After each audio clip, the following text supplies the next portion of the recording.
Stanley Cup Finals are upon us, and sadly the Penguins aren't in it. They lost in the first round again, so we're going to talk about what they need to do to fix it and review the playoffs up to this point. This is the Penguins Podcast, Episode 1. Here's Gonchar with it again. His shot deflected in by Crosby. An amazing redirect gives the Penguins a 4-2. And his pass is broken up by Tatum. Tipped off. Rachel Harris has it. And he's over. Again, second time. And it's picked up by T.J. Watt with the play alive into the end zone for Gimbo. Again, let's go to Sidney Crosby. The golden goal. We got a high fly ball going into the left. What are you doing? That's the ball goes down.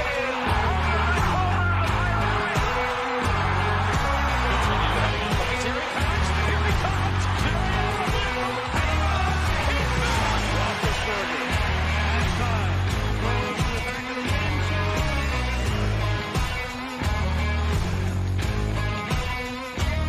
PPS Sports.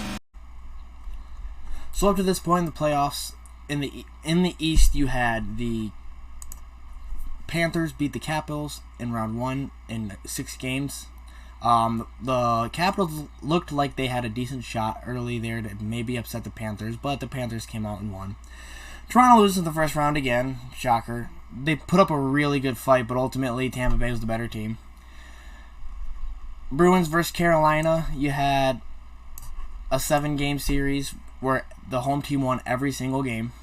And then Penguins versus Rangers. We'll save that for last, so we'll come back to that one. Avalanche versus Predators, you had the Avs win in 4. The easy sweep. David Riddick, is it David? Whatever. Riddick can't make a save. He just couldn't stop anything, so that was unfortunate.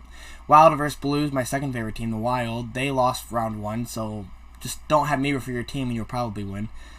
They lost round 1, and then the Flames and the Stars. Stars put up a great fight. They didn't look like they came into the playoffs not looking like they wanted to be there, but they ended up nearly beating a really good Calgary team. So that was impressive. They went to 7 games in overtime.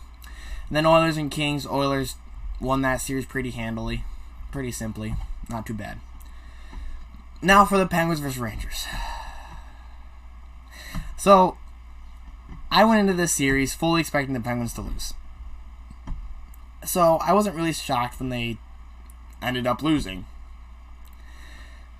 It's how they lost that really, really stings. So you win game 1 in triple overtime. You had put up 80 shots on goal. Eventually you'll win.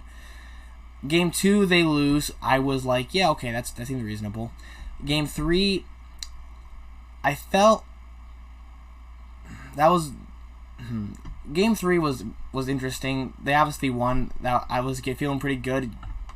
And then Game 4, they won pretty handily as well. I was like, okay, this is doing great. My friend actually said that the Rangers should not play Shesterkin Game 5 because Game 5, he was playing so poorly up to that point that if you played Game 5, he just thought the series would be over. But the Rangers made the right move in playing Shesterkin. Then they win 3 games in a row. They destroy Crosby. They destroy Raquel. You beat a third-string goalie. Good job. So, congratulations, Rangers. You outplayed us. I'm not happy about it. We'll get more into that after I finish analyzing the rest of the playoffs. So, round 2, you have the Lightning sweeping the Panthers. The Panthers just did not look ready to play, and Vasilevsky was ready for anything they had to offer.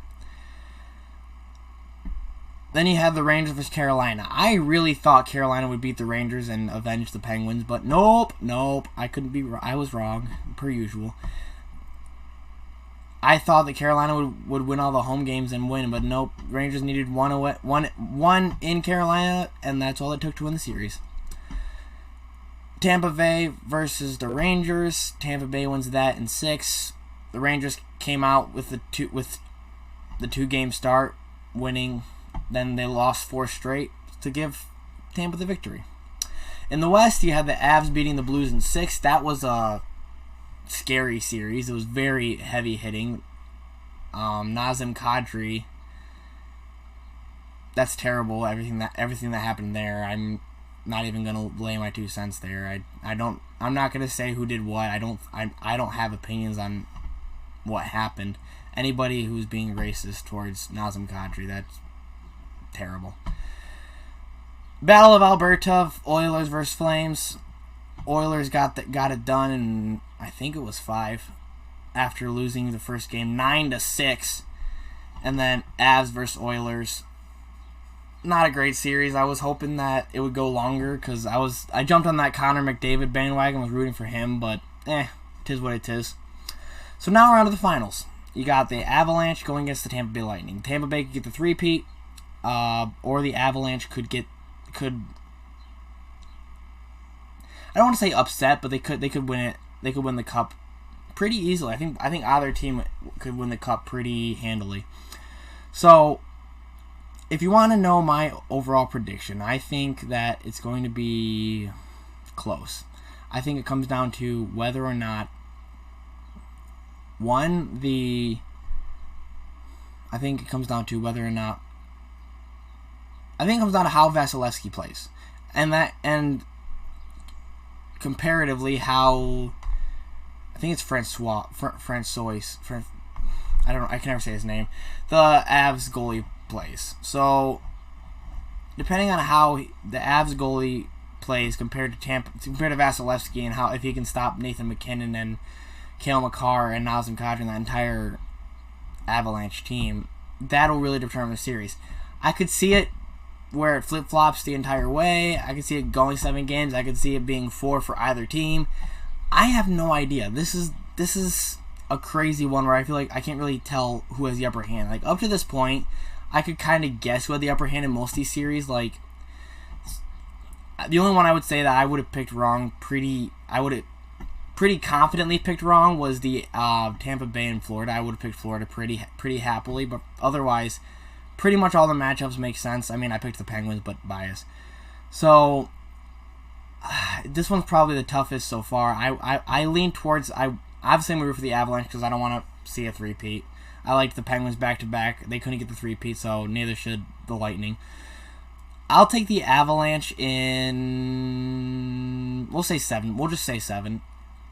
I'll say that the Avalanche come out early, get two wins, then the Lightning bounce back, then it's 1-1, and then goes to 7. I'll say the Avs win it. So that's going to be my finals prediction. I think it all comes down to how the Lightning play against the Avalanche, about how Vasilevsky plays against the Avalanche, and their avalanche of offense. So yeah.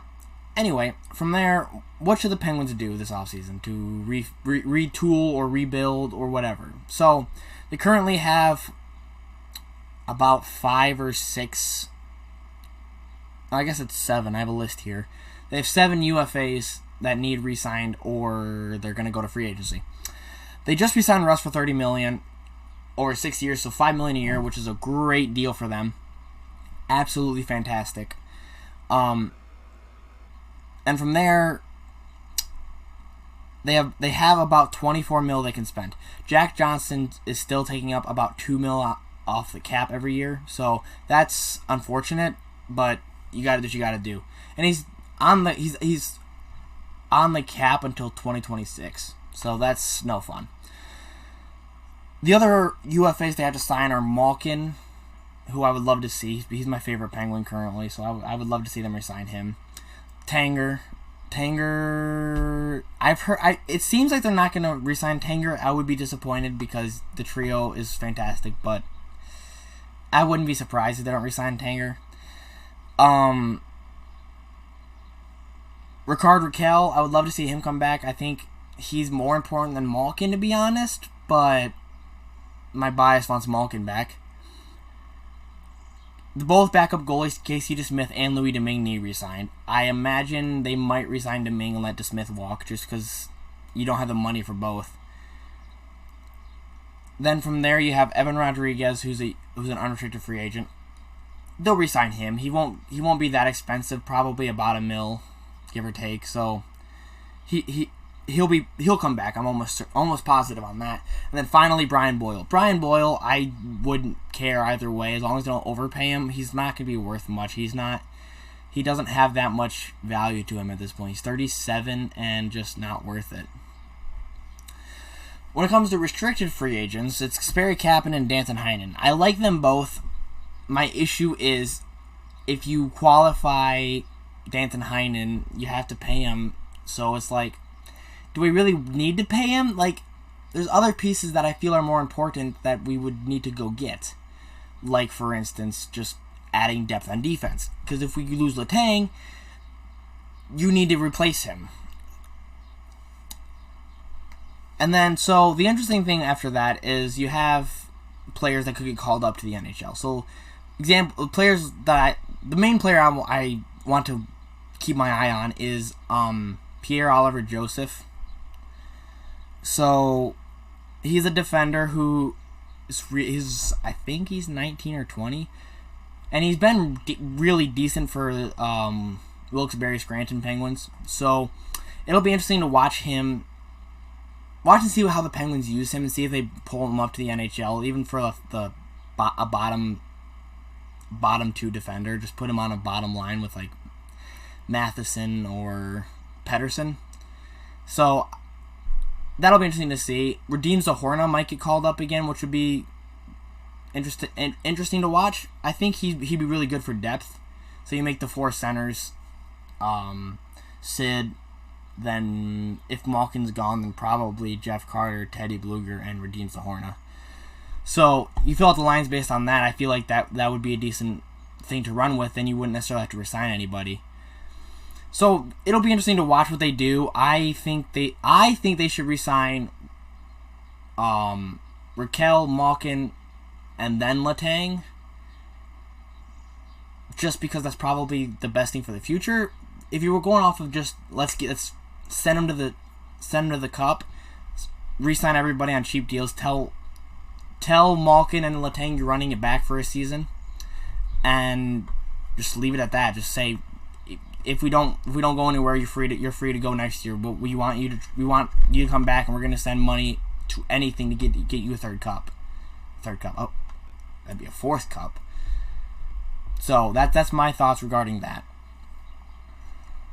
And now we're going to go over to my friend Tommy and ask what he thinks. He doesn't like the Penguins, so he'll give a very different point of view than what I have. And in the future, I plan to bring him on almost every episode of a hockey podcast. Well, either him or my other friend Sam, which I'll introduce you to eventually. How are you doing today, Tommy? I'm doing well, and you? I'm doing fine. I mean, it'd be better if the Penguins were winning, but, whatever. Okay, anyway, so, we got the Stanley Cup Finals up here soon. We got the good old Avs versus the Lightning. Yeah. What do you think of this matchup specifically? I think it'll be a very good series. Personally, I don't think it'll be shorter than a 6-game series. Avs are very kind of defensive, and Tampa very offensive, so I think it's going to be a very, very, very interesting series. I could see it going either way. Both teams are very, very good. I do think that the Lightning are going to get a 3-peat. Yeah, I definitely see it going either way. So I definitely agree that it'll be a good series. So really, to me, it comes down to whether the Avs can score enough goals against Vasilevsky to get the win. Yep. Vasilevsky has proven he's still the best goalie in the league. The one-on-one 7-game series they had against the Rangers and Shesterkin proved that he's just a better goalie. Now, that being said, the Rangers are a really, really good young and upcoming team. So, this matchup, if say Lightning versus Rangers happened in 3 years, it could be a sweep by the Rangers. Who knows? Mm-hmm. But yeah, I definitely agree that it's going to be a great series. I think I honestly want to say the Avs end up winning it, but I can't. I don't know. It's a tough series. Yes, it is. It could go either way super easily. So I really don't know. let's talk about how each team got to this point. So the Avs swept the Predators in the first round. The Avs beat the Blues in 6 in round 2 after I think it was the Blues goalie got hurt. Then they sweep the Oilers and they make it here in, I guess, a total of 14 games, which is not a lot of games for hockey series, 3 hockey series. Then the Lightning played Tampa in 7. Lightning beat Toronto in 7, which was a really good series. Then they swept the Panthers, which was a terribly disappointing series. And then they beat the Rangers in 6, which was also a really good series. I watched all of Game 6, and that was phenomenal gameplay. I mean, 2-1 isn't the most exciting game, but it was just the goalie play was phenomenal. So, again, I think it just comes down to Avalanche's playmaking just against Vasilevsky. Vasilevsky is crazy. I mean, you can see on my screen now. Cup final versus Dallas, he got a shutout. First round versus Florida, he got a shutout. Second round at Carolina, he got a shutout. He's phenomenal in series clinching wins. So if it comes down to Vasilevsky versus them in a series, I don't know. I gotta say I probably would lean towards that Lightning as well. Now, the Penguins lost in round 1, which was highly disappointing after the 3-1 series lead. If you asked me, it was to be expected. I am sorry for your loss, though, Ethan. Okay, but after the 3-1 series lead, where do you think the Penguins went wrong? Because it's hard to lose 3 games in a row.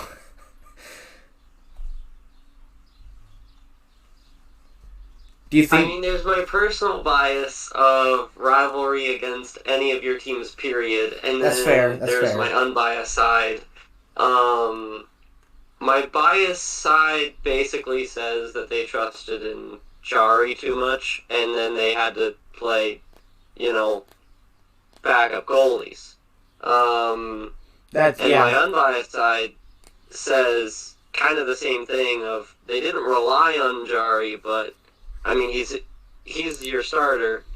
He goes down, and you guys have to trust in a backup, and then for a short time another backup.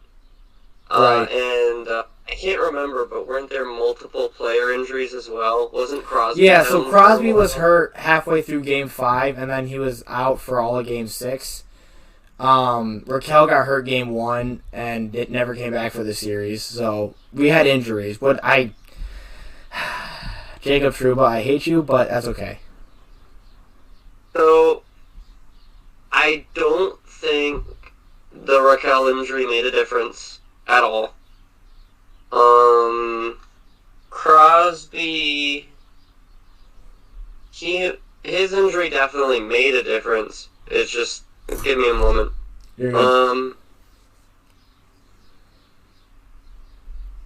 I mean, he only had 10. Okay, it was a 7-game series for you guys. That was your only playoffs. He had 10 points. That's a lot. We also only counted for 5.5 games. Right, so that's almost 2 points per game. So, very, very good. Yeah, for sure. So, does that make a difference? I would say probably. I mean, Crosby alone probably could have sealed the game, the series for you guys. With that point, I think you guys need more depth. If you lose one player, and that kind of, I would say if you lose one star forward and your entire series collapses, then you need more depth. Obviously, with this specific series, it was more than just your forward, because your starter goalie was also out, which would then just go back to the same thing of go to depth with goalies, which again is hard, and I would say you guys do have a good backup goalie. I would more so focus on getting depth in the forwards. Fair enough. I mean, I would definitely argue that your number one starting center going down would ruin any team. You remove Nathan McKinnon from the Avs, they probably wouldn't win the series. Well, I wouldn't say win any series, but they wouldn't win as dominantly at the very least. But, we're all entitled to our opinion, whether it's correct or not. Moving on, Penguins offseason moves. So, currently, they just re-signed Brian Rust to a $30 million contract over 6 years. Which, phenomenal move and phenomenal deal. $5 million a year over the next 6 years, fantastic. They still have to re-sign, if they're going to, Malkin, Letang, and Raquel, Rodriguez, and Boyle. Those are all the unrestricted free agents. If I had to make a bet, I would say they re-sign Malkin, and then they go after Raquel and Evan Rodriguez. What do you think? So looking at kind of their kind of stats on just looking at their overall career stats. Let me pull it up real quick. Raquel, he has not been a Penguin for very long. No, just they got him at the trade deadline this past season. Yeah, so he had a lot of kind of really high points for his previous team. I believe it was the Anaheim Ducks. And he did very, very well in that position. And then he comes first year in Pittsburgh and not so great. He only had, he had 41 points this season, which is very good. I was looking at his career playoffs when I was thinking back. I would say Raquel's definitely a prospect to go for. I would really like them signing Raquel, especially since they have him in the second lineup.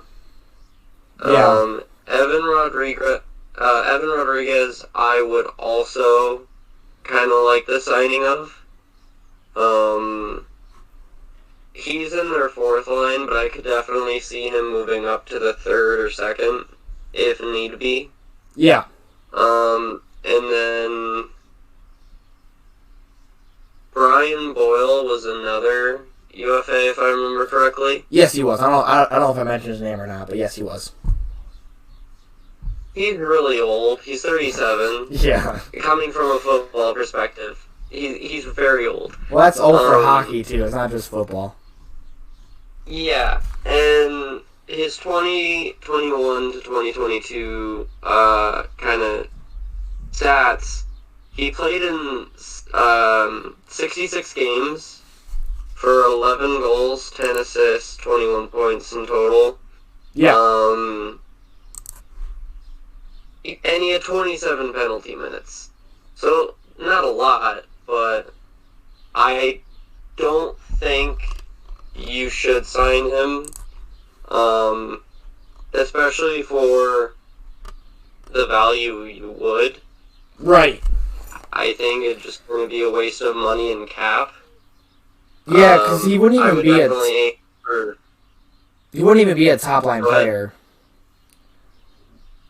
He'd be a depth player at best, and so yes, I'd love to see everybody who's currently on the team stay around, but out of all the unrestricted free agents, he's definitely the first off my list, and personally, off my list would be Boyle, Rodriguez, and then Letang, Malkin, then Raquel. Raquel's probably the first one I'd go after. Mm-hmm. And something I do want to note is he's not even in. So I'm using the daily face-off as my lineup for the Penguins, and I don't see him in the lineup. Yeah, he's definitely not a top lineman. Yeah, He's I would very definitely. If he does get re-signed, it needs to be something at a very, very, very low amount. Yeah, he only had this past season. He only had 11 goals and 10 assists. So and right. To be fair, I mean he only played in. He didn't play in all 82 games. He only played in 66 games. But still, 66 games, 21 points. That's not great for a forward. That wouldn't be too bad if he wasn't. If he wasn't a defenseman, but he's supposed to be he's supposed to be a center. So that's supposed to be up there in numbers. I mean, he's surrounded by players who I would never get rid of, like Marcus Pettersson or Brian Dumoulin.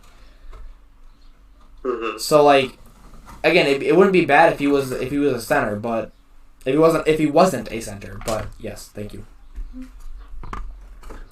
So one thing I do want to know is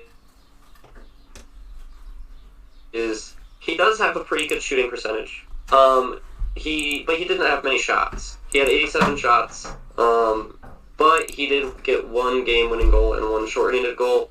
So I mean, he has value. It's just how much do you really want to pay for him? Right.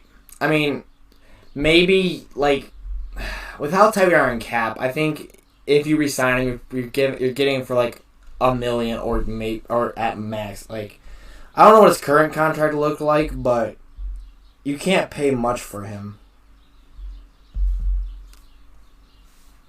Right, and I don't know if you talked about Malkin at all, but I mentioned him. I've not. I mean, he did talked about him. He did good. He has a much better shooting percentage than Boyle. He also has a lot more points than Boyle in a lot less games, and basically just a lot more everything. Right. So I definitely re-sign Malkin, get rid of Brian Boyle. The only way I could see them justifying the opposite of keeping Boyle, get rid of Malkin, is by going after Letang very heavy. Because obviously, I think we can both agree Letang would be very, very good to re-sign. Yeah. Definitely. Yeah, so basically, they have $24 million cap to work with this upcoming season. They have to figure out the depth pieces. So whether or not they re-sign Malkin, whether or not they re-sign Letang, to me that's probably $15-16 million cap just to those two players. So if you're gonna sign the other UFAs and the RFAs, you're not gonna get everybody. So there has to be some cap casualties. And so I'm guessing Boyle, probably the two currently backup goalies, and I would say probably Kasperi Kapanen they'll trade. But I know you don't know much about RFA, so I'll leave that for a later conversation. All that being said, what do you think the Penguins will end up next year? Do you think they'll be a top team? So, go ahead. So before we move on to that, I do want to say the smart thing in this situation is to drop Malkin, drop Boyle, drop Rodriguez, keep Malkin, keep Malkin, keep Raquel, drop Boyle, drop Rodriguez, and go after Letang. And possibly you can drop Raquel and Malkin, but basically go after Letang very strongly and then refill those gaps in the draft. Yeah. But that's kind of a very risk-reward scenario. Right, and unlike football, if you don't have somebody who you know is going to be good, you're likely not going to start him right away. So, I agree. Right. It's tough. Hockey is a tough game. It's a tough game to manage. So, all right, we got anything else to add, sir? Not really. Your next question was going to be about what do I see them in the future? Oh, yeah, you never actually got there, I guess. Yeah. So what do you think they're gonna do next year? What position? What position do you think they're gonna be in the Metro?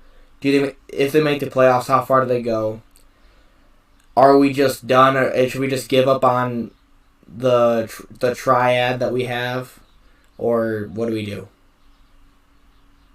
So, I would say it really depends. The Metro is filled with a lot of tough opponents. You have the Canes, Rangers, Caps, Islanders, and Blue Jackets are kind of your main people you want to look out for. Yeah, the main other contenders. I would say you're definitely... Yeah. I'd say you're definitely better than the Blue Jackets and Islanders. I would say you're better than the Caps. And as of the Game 1 series between you and Rangers, 50-50. However, with injuries, obviously, it's a -100. So, I would say if you kept every single player that you have now, you'd probably be the same, if not maybe a little bit worse next season.